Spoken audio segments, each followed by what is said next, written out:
Hello everyone, it's Hannah here from Virtually Fluent. Today we're talking about a quite difficult but relatively useful grammar topic, which is distributives in English. If you would like any support on this topic to practice using them correctly, you can head over to our Distributives online course. I've left the link to that in the description below.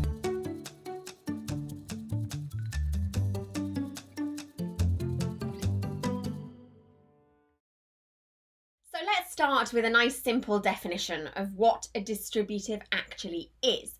So it's a particular word that's used in a very specific way in English to refer to a group of people. We could be talking about the whole group, it could be a divided group, it could be individuals within a group, or it could be pairs in a group. So we're going to look at all of the key words in these situations. Now the key word for the whole group is all. All paper is recycled. All photos are banned. And you'll notice that all is followed immediately after by a noun, which can be either uncountable or a plural countable noun. But we can vary our sentences too. We can insert a little demonstrative, which is this, that, these, those, a possessive adjective, my, your, his, her, its, our, and their, or an article, a, an, or the. For example, look at all these people. I haven't finished all my work. And when we insert these demonstrative adjectives, possessive adjectives, or articles, we can optionally insert the word of. You can choose whether you want it or not. Look at all of these people. I haven't finished all of my work. You can choose with the word all if you want to insert of or not. And the final thing to note is that we can also insert an object pronoun immediately after all. We must use of in this case when we use an object pronoun. The of is not optional. For example, look at all of them, or I haven't finished all of it. Moving on to a divided group, our keyword is half. Now this can also be used as a measurement, for example, half a meter, half a mile, but it's also used as a distributive as well. And this means 50% or more or less 50% of a group. Only half the group completed the race. I've only done half my homework. And you'll notice with the word half, it sounds a little odd if we don't have a demonstrative, a possessive adjective, or an article. So you'll typically find half with these words. Again, it's optional if you want to insert of or not. And half is exactly the same as all. It can be followed by an object pronoun, half of us, half of them. Moving on to individuals within a group environment, we have the words each and every. Now, each focuses on each individual within the group. Each person has contributed something, very individual focus, whilst every focuses on the overall group but acknowledges that there are multiple people involved. The difference is really tiny. It's not really too much difference. I wouldn't worry too much about using these words incorrectly. Now, each must be followed by a singular countable noun. For example, each person in the group is important. But again, if we would like, we can insert the words of plus either an article, a demonstrative adjective, or a possessive adjective. Of is not optional in these cases. And something that's slightly different is when we use of plus demonstrative, possessive, or article, it's actually a plural word that we need to use. For example, each of the dogs are friendly. And again, we can use a plural object pronoun as well. Each of us are happy. When we use the plural object pronoun, we must always use of. Every is a little bit different because it is only followed by a singular countable noun. Every person in the group is important.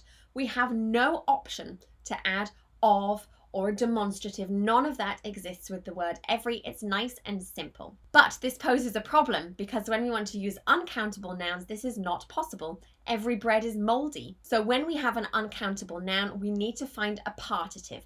We need to find a quantifier, something that can add a quantity to that uncountable noun, such as every piece of bread is moldy. And our final description of a group would be a pair in a group. So these all focus on two, a quantity of two. We have both, either, and neither. Now both talks about 2 out of 2, kind of the same as all, but the focus is only on 2 people. Both must be followed by a plural countable noun, so no uncountable nouns here. And again, it is optional to insert of plus a demonstrative, a possessive, or an article, plus a plural noun if you wish. For example, both of the dogs are cute. And finally, we can use our plural object pronouns with of if we wish. Both of them are cute. Either talks about 1 out of 2. You might hear the pronunciation either as well. Either, a big debate about the correct way to pronounce it. I wouldn't worry about that. Either is always followed by a singular countable noun. For example, either doctor is available. But when we insert of plus a demonstrative, a possessive, or an article, then we would add a plural word instead. Slightly strange. For example, either of the doctors are available. And we can also use either with of plus a plural object pronoun. Either of them are available. Neither is our final distributive, also a pair in a group. This talks about 0 out of 2, not 0 out of a group. That would be none or no, and we have an entire presentation in our distributives course which looks at the definitions of no, non, and not. We're not going to focus on that here. Neither is 0 out of 2. Neither is very similar to either. Again, you might hear neither, neither, 2 different types of pronunciation. You can choose what you prefer to use, and it's also followed by a singular countable noun. For example, neither doctor is available.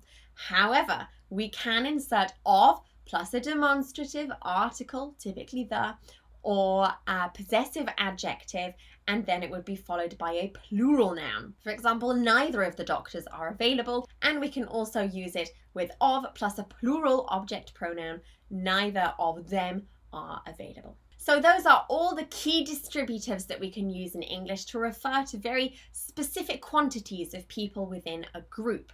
Really useful words that you will probably use pretty much on a daily basis in English. So really important to understand exactly when we use each of them and how we use each of them correctly, grammatically correctly. If you would like to practice using distributives, you can go ahead and take our distributives course. As I said earlier in today's video, we will also review the uses of no, non, and not in a presentation. There are online quizzes, grammar quizzes, and activities and games to practice this topic too. If you learned something new, go ahead and like today's video. Please subscribe to my YouTube channel and turn notifications on so you know exactly when a new video has been released to really help you expand your English, improve your English, and feel more confident both speaking and writing in English. You can find me not just on YouTube, but on so many different social media channels. I've left all the links to those in the description below. Please go ahead, like, follow, join, subscribe, whatever it is that you need to do. All those links are in the description below. That's everything for today. So this is Hannah from Virtually Fluent, bringing English to life.